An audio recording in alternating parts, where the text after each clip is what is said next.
अस्सलाम वालेकुम नाजरीन, इमरान खान के हवाले से बहुत बड़ी खबर सामने आई है। ये खबर ब्रेक करने से पहले मैं आपसे गुजारिश करना चाहूँगा कि आप इस वीडियो को मुकम्मल ज़रूर देखिएगा और वीडियो को लाइक और शेयर ज़रूर कीजिएगा ताकि ये वीडियो और लोगों तक पहुँच सके।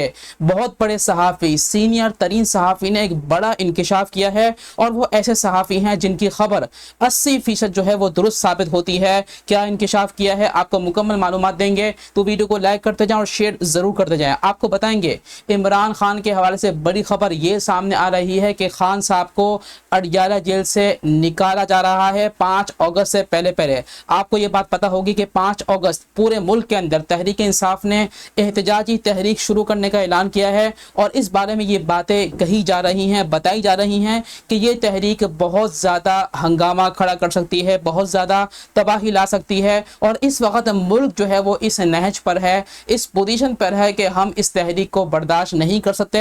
इसी के ऊपर हुकूमत ने बड़ा फैसला कर लिया है। खान साहब के हवाले से ये फैसला किया गया है कि इमरान खान साहब को अडयाला जेल से निकाला जाएगा। इमरान खान साहब को अडयाला जेल से दूसरे जेल फेडरल जेल के अंदर शिफ्ट किया जा रहा है। ये बहुत बड़ी खबर है, तो वीडियो को लाइक करते जाएं और शेयर करें, सब्सक्राइब करके बेल नोटिफिकेशन को लाजमी ऑन कीजिएगा।